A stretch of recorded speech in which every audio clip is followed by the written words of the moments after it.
سننے والے کو میرا آداب السلام۔ رات کی خاموشی میں ہلکی سی روشنی پھیلی ہوئی تھی۔ کمرہ پھولوں کی خوشبو سے مہک رہا تھا۔ عائشہ پلنگ کے کنارے بیٹھی تھی، نظریں جھکی ہوئی، دل کی دھڑکن تیز۔ آج سب کچھ بدل چکا تھا۔ زیان کا آنا، دروازہ آہستہ سے کھلا اور زیان اندر آیا۔ اس کی نظریں سیدھا عائشہ پر جا کر رک گئیں۔ وہ چند لمحے بس اسے دیکھتا رہا، جیسے وقت تھم گیا ہو۔ اتنی خاموش کیوں ہو؟ اس نے دھیمی آواز میں پوچھا۔ عائشہ نے ہلکی سی مسکراہٹ کے ساتھ کہا، بس آج سب کچھ نیا لگ رہا ہے۔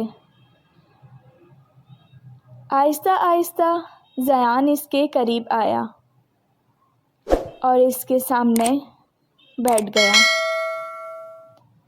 آج میں تمہیں ایک نظر نہیں، دل سے دیکھنا چاہتا ہوں۔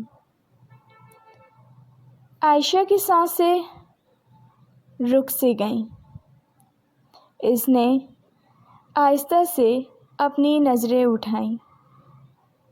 وہ لمحہ خاموش مگر بہت کچھ کہہ رہا تھا۔ زیان نے نرمی سے اس کا ہاتھ تھاما۔ تم واقعی میری ہو؟ عائشہ نے دھیرے سے جواب دیا۔ ہمیشہ سے تھی، ہمیشہ ہوں، ہمیشہ آپ کی رہوں گی۔ زیان اس کے اور قریب آیا۔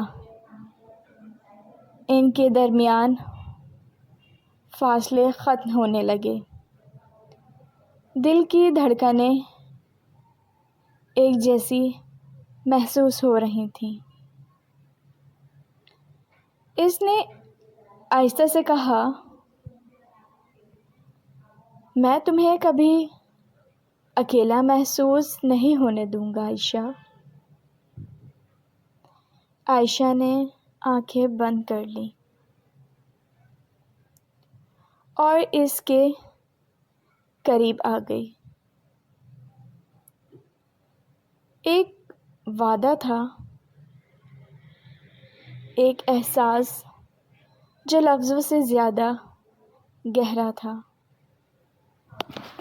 کمرے میں خاموشی تھی، مگر دلوں کی باتیں صاف سنائی دے رہی تھیں۔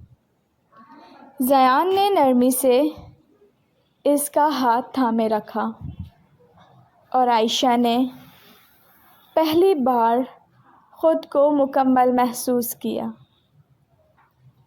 رات آہستہ آہستہ گزر رہی تھی اور ان کے درمیان ایک نیا رشتہ مضبوط ہو رہا تھا۔ کیا یہ محبت اور بھی گہری ہوگی یا زندگی کوئی نئے موڑ لے گی؟ کہانی ابھی ختم نہیں ہوئی۔ آگے کیا ہوا جاننا بہت ضروری ہے۔